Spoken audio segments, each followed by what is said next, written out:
Magandang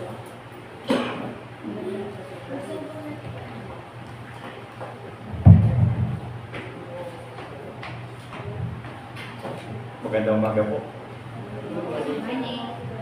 Wala pa kayong pansin sa smile ko ngayon. Parang medyo alanganin. May problema.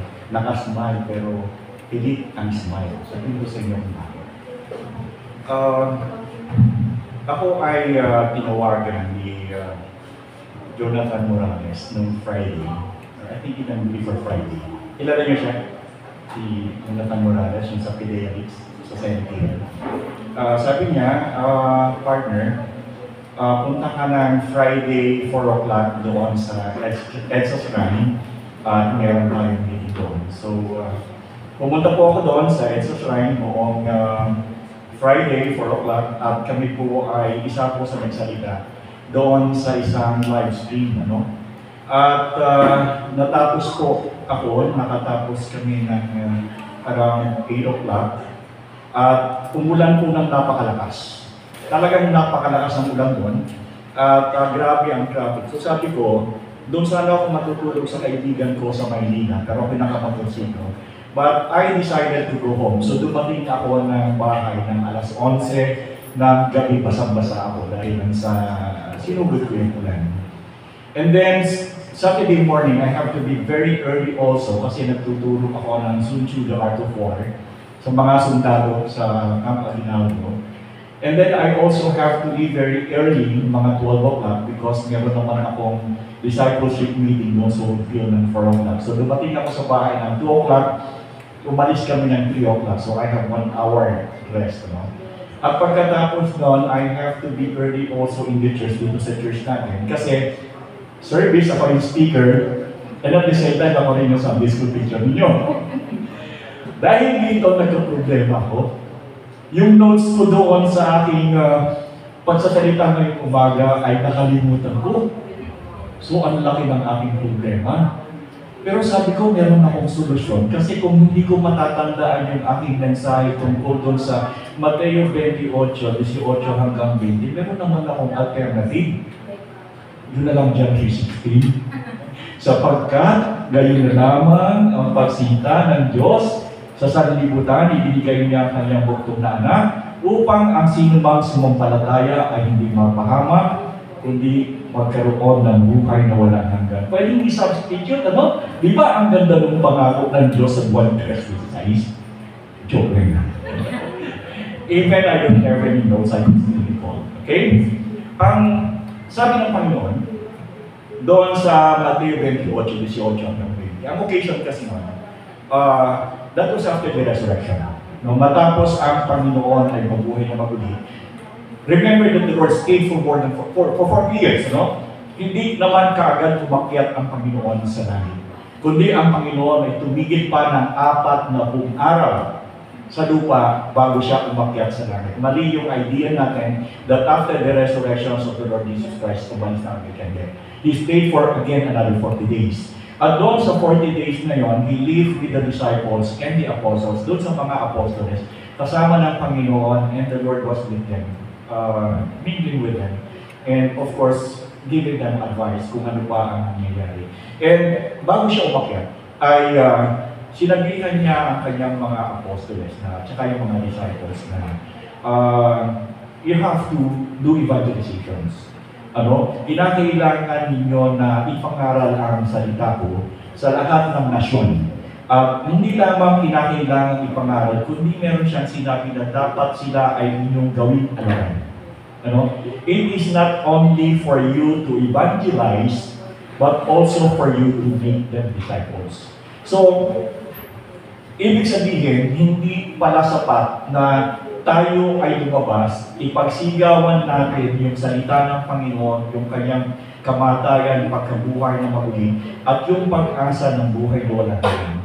Ang sinasabi ng Panginoon dito, after doing the evangelizations, you have to make them your disciples.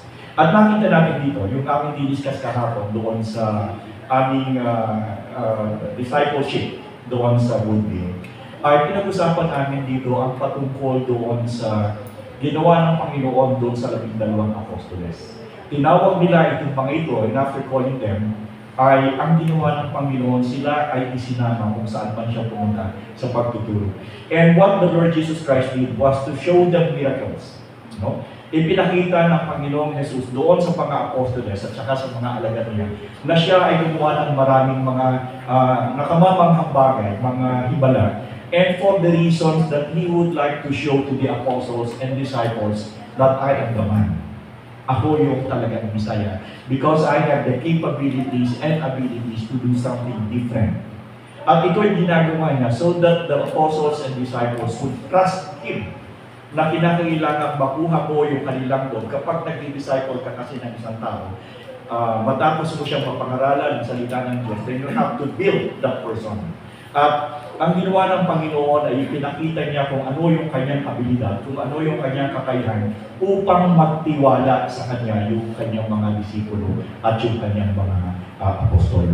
And he did it by doing miracles na hindi pwedeng gawin ng ordinary tao. That is why Jesus Christ could never be an ordinary man because He's a person by the time that could perform miracles na hindi kaya ng tao.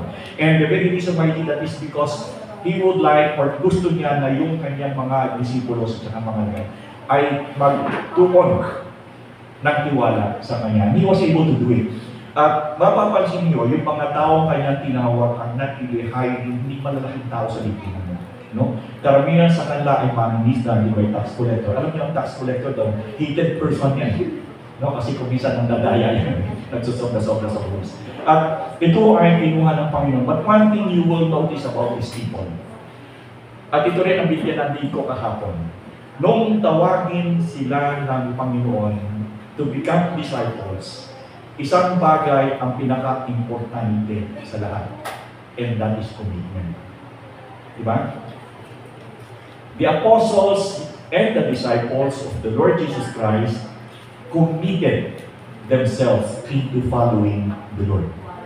At napansin natin doon sa pagsunod ng mga apostoles at saka ng disciples ng mga disciples na ito, yung kanilang commitment goes beyond doon sa kanilang pangsariling pagkataon.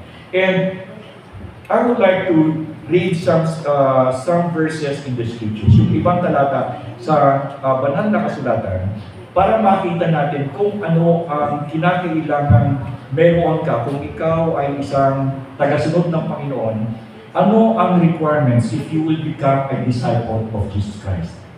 Lalo na sa kapanahunan natin ngayon, na ang ating kapanahunan is basically sabihin natin na almost yung lahat ng ginagawa sa kapanahunan ni Noe para ang mundo ay unawin, all of them are already present now.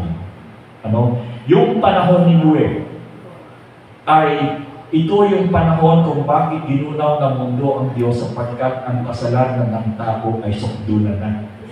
And remember guys, ang panahon natin ngayon is just the same. Lahat na ng kasamaan siguro ay nandito na.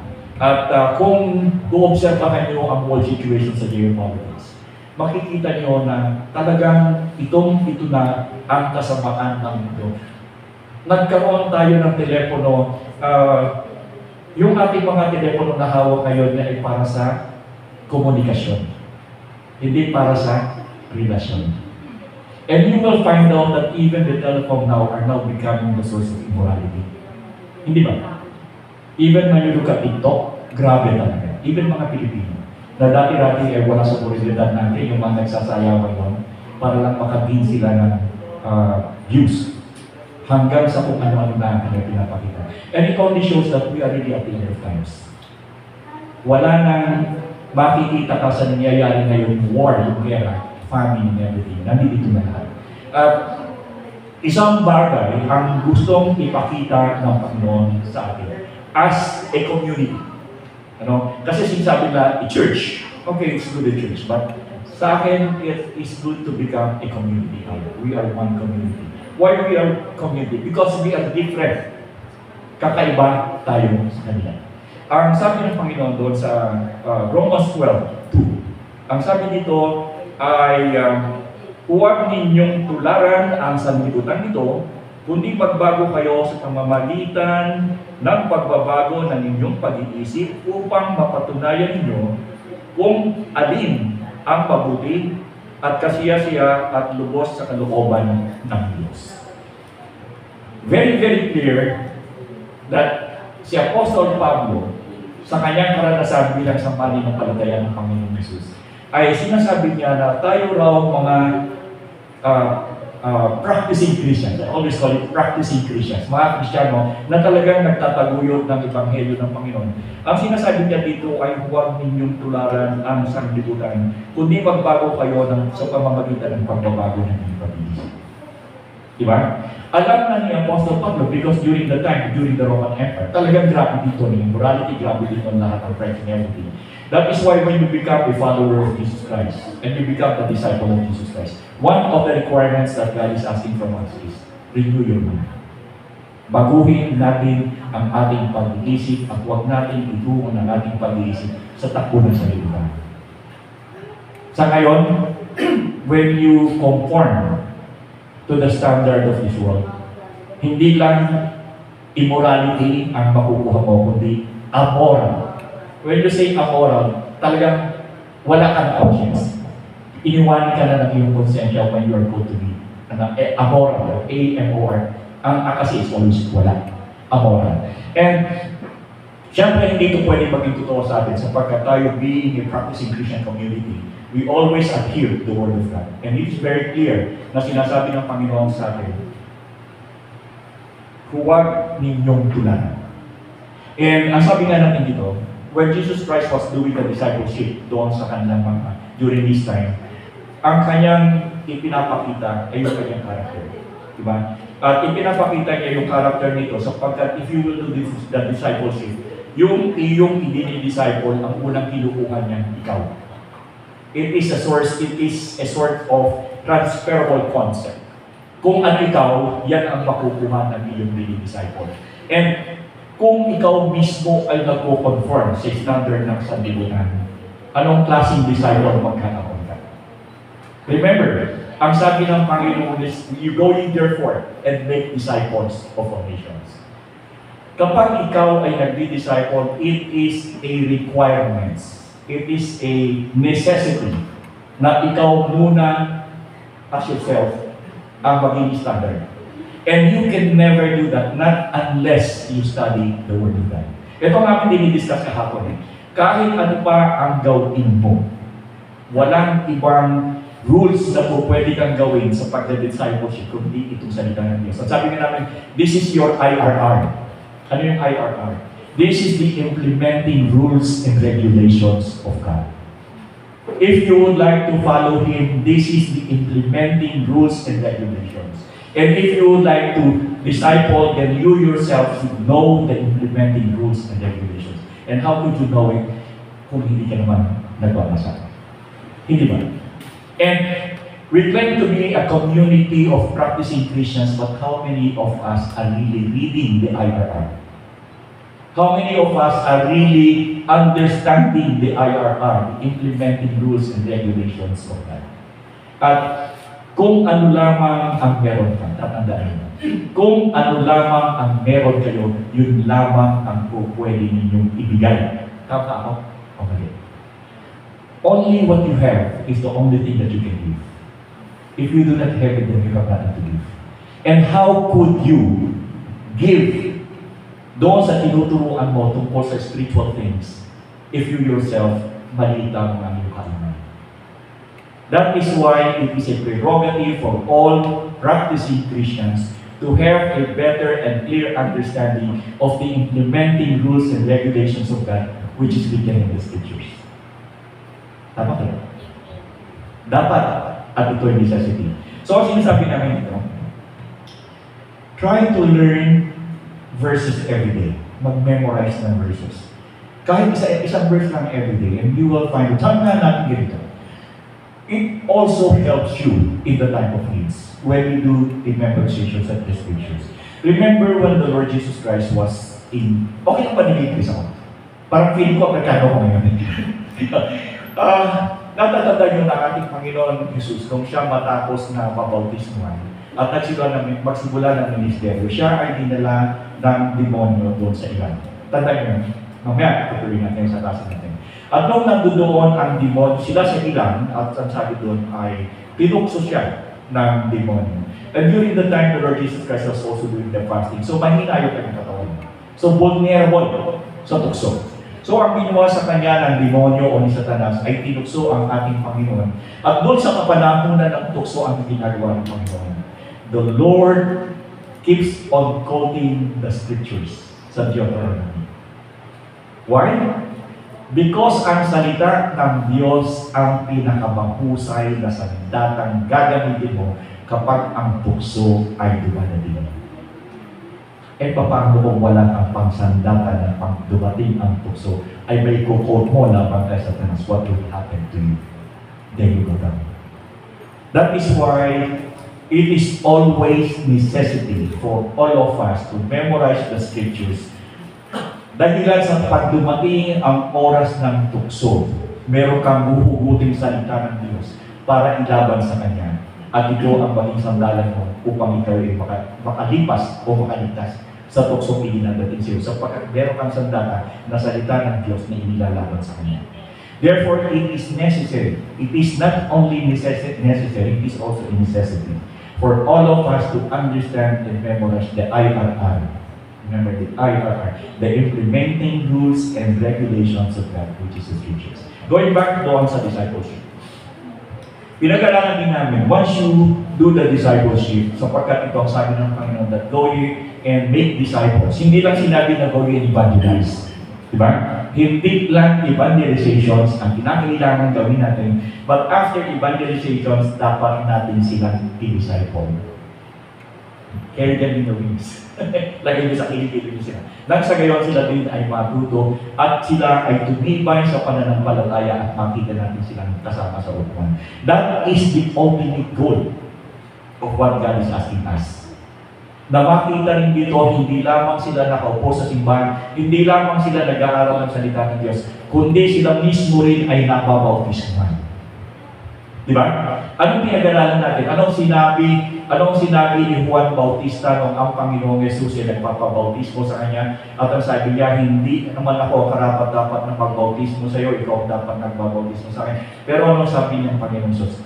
Ito ay nararapat. Not only evangelizing, not only making them disciples, but the ultimate goal is for that disciple to show his outward or her outward manifestations na siya ay mananampalataya. Like I was saying before, kapag ang isang mananampalataya ay tumanggap sa Panginoon, how would you know na tumanggap siya sa Panginoon? Di ba? Hindi mo naman nakikita, that is intangible. Yung pagtanggap niya sa Panginoon ay bagay na hindi nakikita ng mata. Because that is intangible, sarili niyang decision. But how would you know if that person that you're making a disciple is real or not?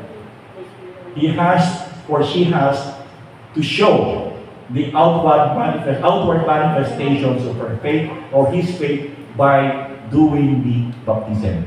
Ito ang aking pagpapakita, panlabas na pagpapakita na ako'y tuwirang tagasunod ng Panginoon. Sapagkat hindi nyo nakikita ang aking puso, ipapahayag ko ito para mapatunayan ko sa inyo na ako'y talagang tunay na mananampalataya. Ako'y susunod sa tubig na bautismo.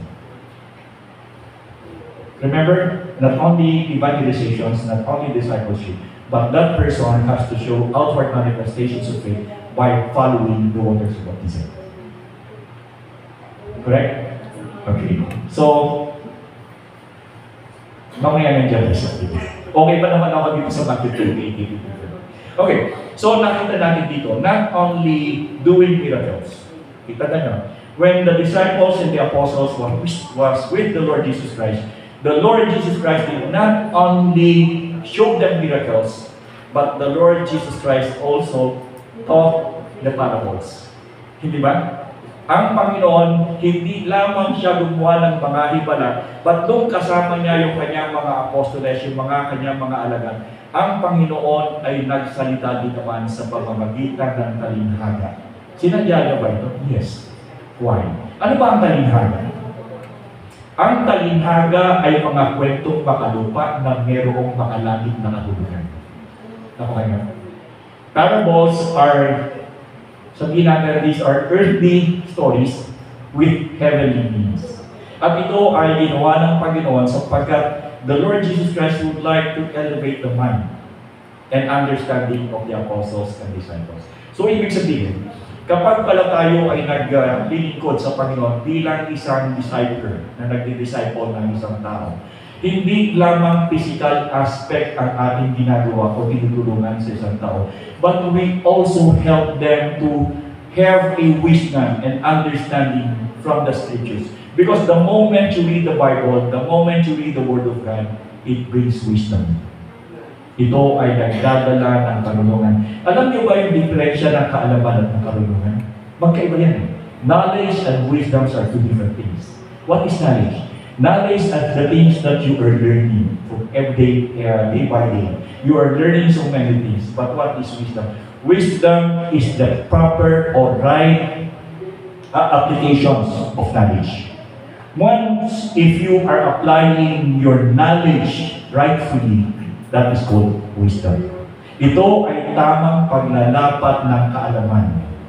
Kapag ikaw ay naglalapat ng tamang kaalaman ng iyong mga pinag-aralan, ang tawag dito ay karunungan. At hindi ka po pwedeng maging marunong kung wala kang kaalaman. Pwede kang maging paalam pero hindi ka marunong. Pero hindi ka po pwedeng maging marunong kung wala kang kaalaman. And how could you have wisdom about the Word of God if you have no knowledge of the Word of God? Logical ba yun? At first, you have to read and learn and understand the Scriptures. And once you apply what you have read, then the wisdom comes in. Kaya mapapansin nyo yung mga pastor na matatanda na. Hindi ako kasali na. Yung mga pastor na matatanda na, these people are people with wisdom. If you have problem, you come to them. Makikita mo kung minsan magbibigay sa iyo ng paliwanag. Magbibigay sila sa iyo ng payo ng beyond your understanding. Because of the experience they have under the care of God habang sila nabubuhay. And you can only have that. Like what I'm saying, you can only have wisdom if you have knowledge. Because wisdom is the proper use of knowledge. Pwedeng maging patalino ka sa eskwelahan, pero walang karunungan. But hindi ka pwedeng magkaroon ng, again I will say this, hindi ka pwedeng magkaroon ng karunungan kung wala kang kaalaman. Therefore, read and read and read. Man shall not live by bread alone, but by every word that proceedeth coming from the mouth of God. Kabisado ko ito. Ang tao ay hindi lamang nabubuhay sa pamamagitan ng pagkain, whatever, but for every sa lahat nagbubula sa salita ng Panginoon. And ito ay lagi kong sinasabi. I'm encouraging everyone. Hindi enough for us to come here and just listen. Kinakailangan, if you are a person that you would like to disciple, ito pang sinabi ko kahapon, kung ikaw ay isang tao na itinlaga ng Diyos. Ito tingnan dito. Ephesians 1:4.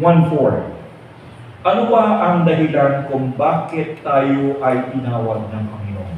Alam niyo ba na ang pagkakapunta natin dito ay hindi aksidente. Ang inyong pagiging mananampalataya at pagiging practicing Christian is not an accident because God has chosen you or chosen us even before the foundation of this world to do His job, which is to spread the gospel to all nations. Kasi kung hindi natin ipakakalat ang salita ng Diyos, anong mangyayari dito? Mapuputol. At kapag ito ay naputol, anong mangyayari doon sa pagkamatay ng Panginoon sa Kalbaryo? Walang silbi. Hindi ba? So the very reason why God wants us to continue making disciples so that the teachings of the Lord Jesus Christ, not only that, but what He has done for us on the cross, ay hindi maputol. Paano ang mangyayari kung lahat tayo dito matapos manampalataya, hindi na tayo nagsalita patungkol sa Kanya? Naputol na ang kwento o naputol na ang dahilan kung bakit siya namatay sa cross. Do you think other people will be saved? No. That is why tingnan dito. Ephesians 1 verse 4. Ang sabi dito, ayon sa pagkapiling niya sa atin sa Kanya bago itinatag ang sanlibutan upang tayo maging banal at walang dumi sa harapan niya at pag-ibig. Tayo itinilaga sa pagkukop upang maging kanyang mga anak sa pamamagitan ni Yesu Kristo ayon sa kabutihan ng kanyang kalooban. Okay? So nakita natin dito, even before the foundation of this world, the Bible is saying that we are already predestined by God. And that is to glorify Him. And how could you glorify God? Obedience. Diba? The only way to glorify our God is to obey Him. And once you obey, one of the things that the Lord Jesus Christ is asking us is not to cut off the discipleship program. Because if you do that, wala nang mangyayari o wala nang pasa yung saysay, yung kanyang kamatayan sa cross. Sapagkat that is the only thing that could bring salvation to man. If we will not share it to other people, then it will be cut off and the others will not receive it. Now, discipleship is not easy. If you are doing discipleship, sinasabi ko nga, even na nagtuturo ako, I'm teaching Sun Tzu the Art of War sa kampo, sa akin. Saturday morning, with the teaching. Ang sinasabi ko sa kanila, if you are a person, you are doing something, even not for religious purposes, merong, or even sa religious purposes, mag-stick na lang tayo dito, merong tatlong bagay if you are committing yourself to God. Again, discipleship is commitment. When you say commitment, ito ay hindi po pwedeng maputol. Hindi ba? Once you commit yourself to a person, nakalakin ka yan. Hindi ba? Hindi mo na po pwedeng tanggalin yan kasi committed ka na. If you would like to be engaged, you are committing yourself to that person, ibig sabihin, nakalakin ka na dyan, hindi ka na pwedeng mahiwalay. That is the meaning of commitment. What will happen if the commitment ay naputol? It is no longer commitment. It is just like yung chain na sinasabi ko ng 10 chain, ito ay committed, nakakabit sila. The moment na matanggal mo yung isa, it will break everything. The same as commitment. And God is asking us not only to follow Him, but God is asking us to commit ourselves to Him. The question is, can you commit yourself to God? And if you commit yourself to God, pag-isipan nyo ng maraming beses. Think of it 10,000 times. Because commitment with God is not a joke. It is not a joke. If you commit yourself, tatlong bagay ang mapapagdamay sa sarili mo. Anong una? When you commit yourself to God, the element of time is included. Diba? Magkukuha at kukuha ng oras mo ang commitment sa Diyos. Anong oras ang ating simba? 8:00. If you commit yourself to God, you come on time. Ang sabi nga namin, kahapon sinasabi ko sa kanila, if you are a person committed to the Lord, especially on time, when you come on time, you come late. Diba? When you come early, you come on time. But when you come on time, you come late. And when you come late, huwag ka na itong late. And if you would like to become a disciple o isang tao na magdi-disciple ng kapwa mo, because ang sinasabi ko nga dito, once you make a disciple, kukunin niya kung anong ugali mo. And if you are discipling a person na nakikita niya na you never come late, and you're always even before time, that is the behavior that he will inherit from you. But kung ikaw ang palaging huli, ano maasahan mo sa kanya? Wala siyang justification of being in time because yung nagturo sa kanya is obviously. So, if you would like to follow God, if you like to follow Jesus Christ, and if you would like to involve yourself in terms of discipleship, one of the requirements is the best thing na kinakailangan mo is to commit yourself, and committing yourself is committing your time to the Lord. Not only committing your time, you also commit your talent. Time, talent, ano ang iyong kakayahan? Ano ang iyong abilidad? Unang-una, ang pinag-uusapan natin ditong abilidad ay ang abilidad ng pagkaunawa sa salita ng Diyos.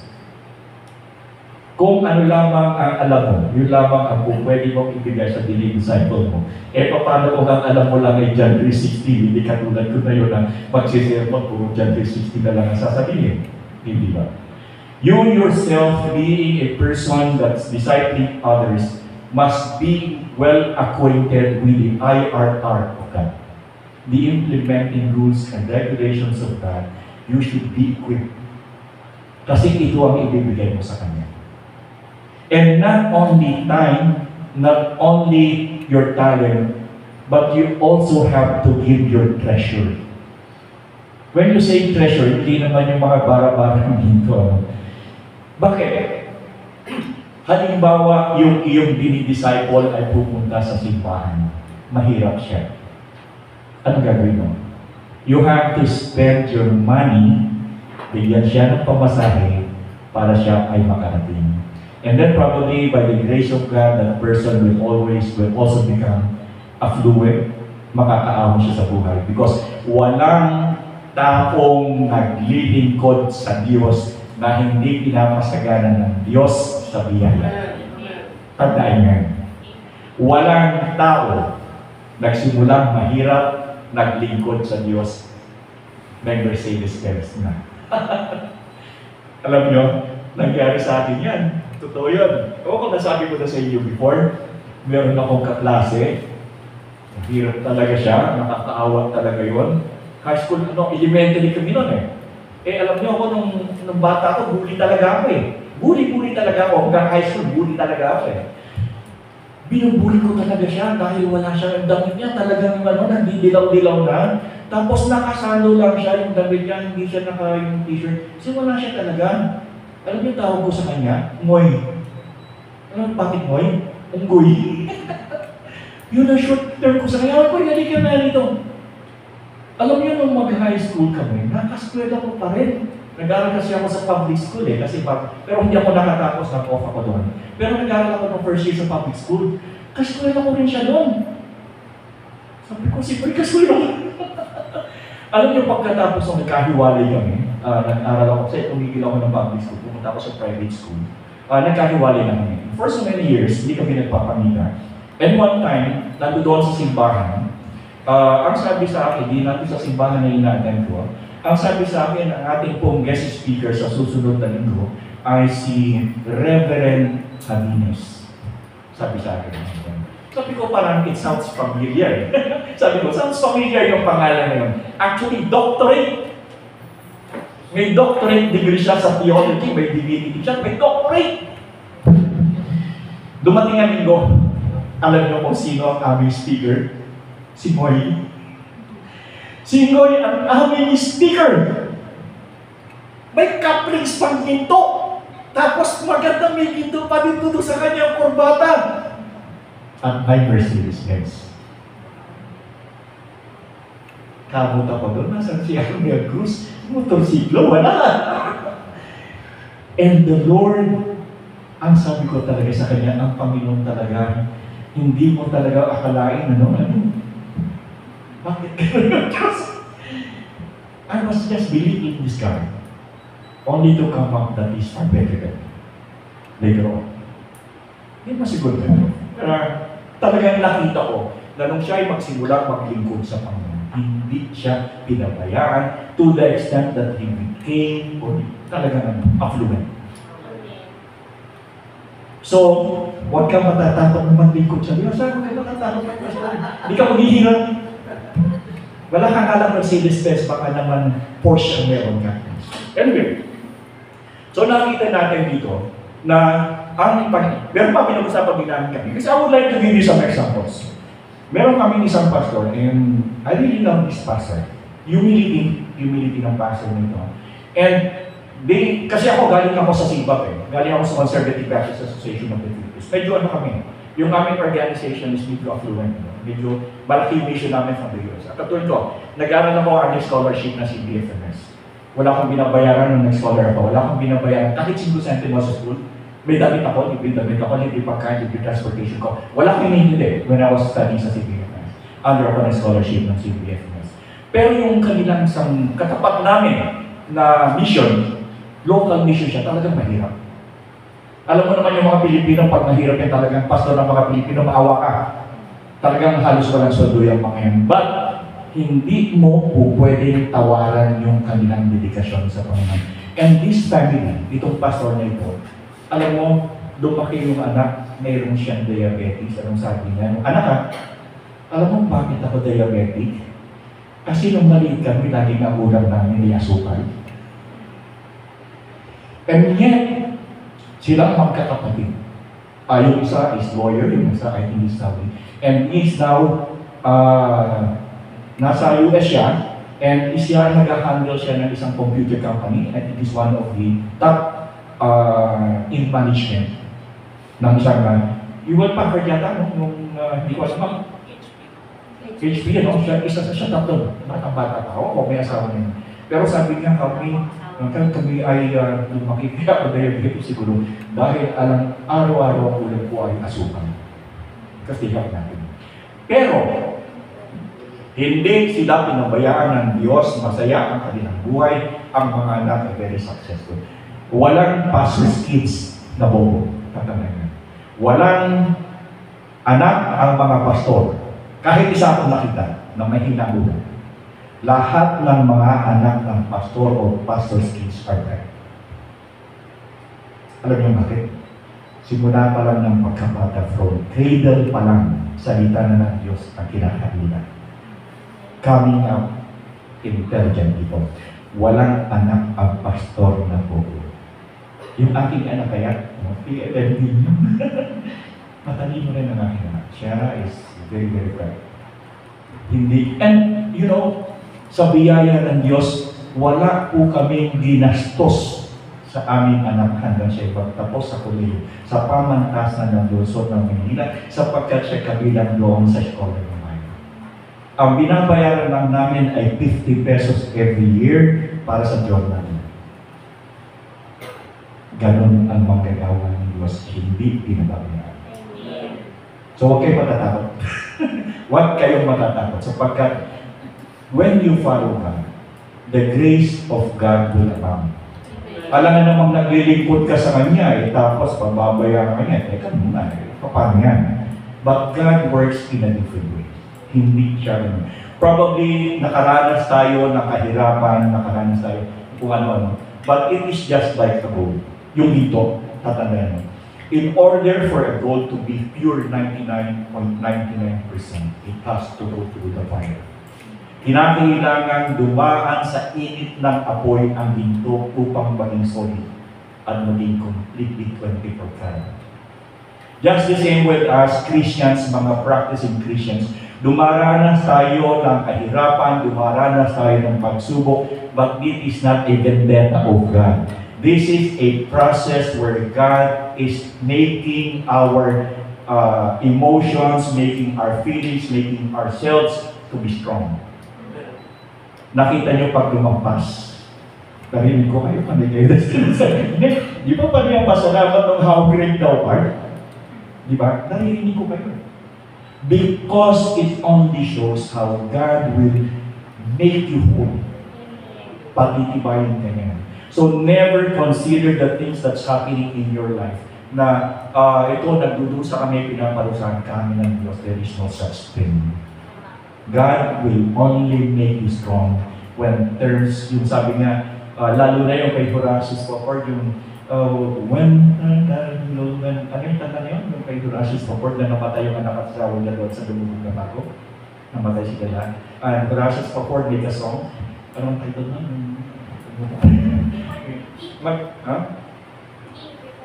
Yung when she's like a mirror,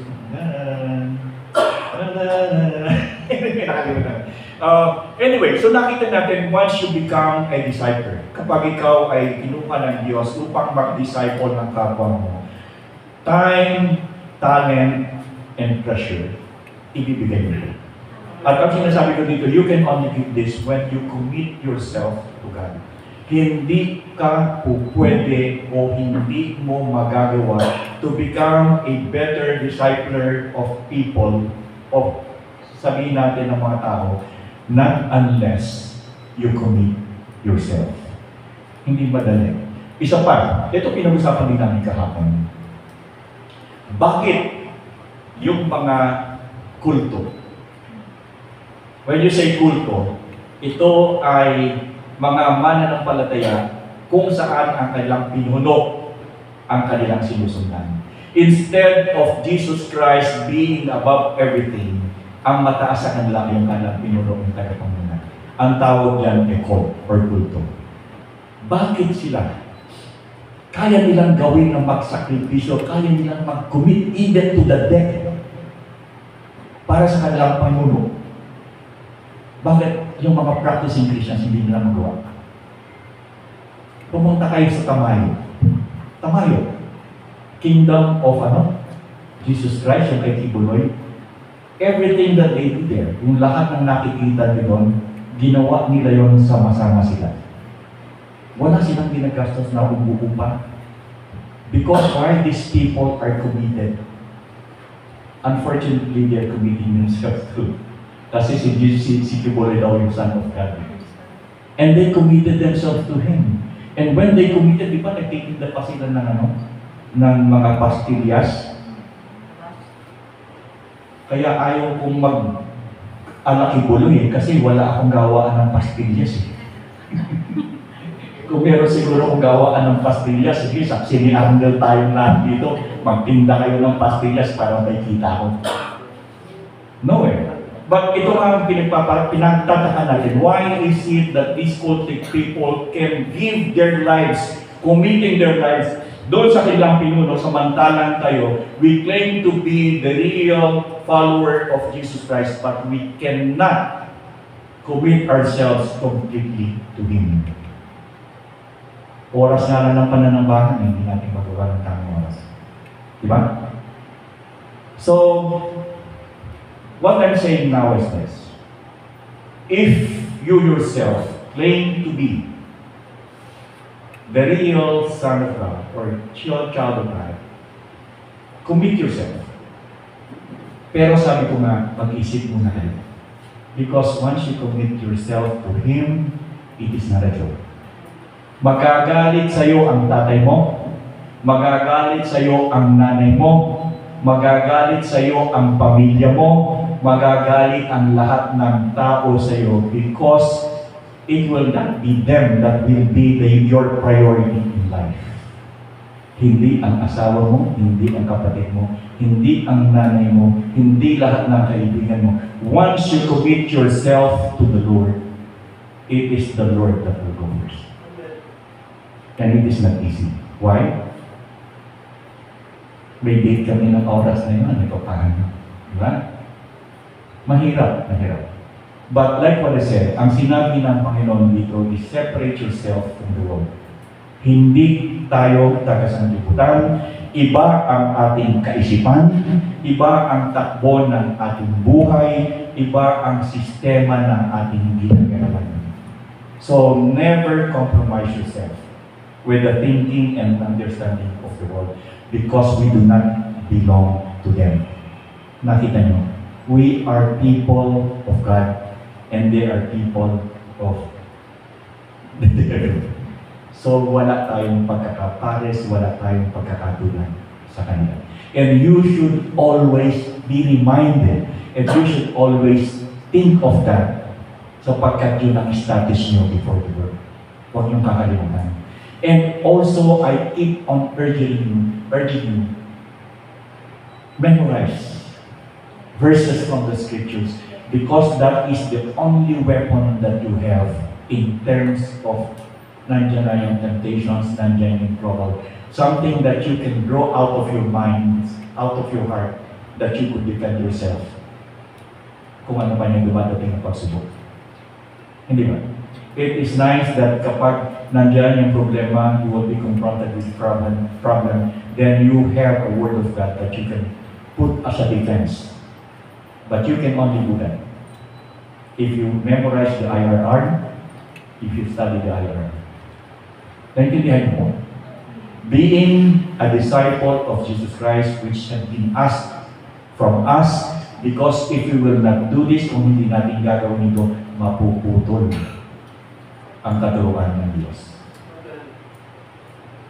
Agree ba kayo na dapat tayo ay maging disciple? Na tayo ay magpatuloy doon sa hinihingi ng Diyos na huwag nating putulin ang katuruan ng kaligtasan dahil pinaghirapan niya ito sa Kalbaryo? Hindi na nga tayo ang pinako, siya na nga. Tuturo nga lang natin, baka hindi pa natin magawa. Di ba? So,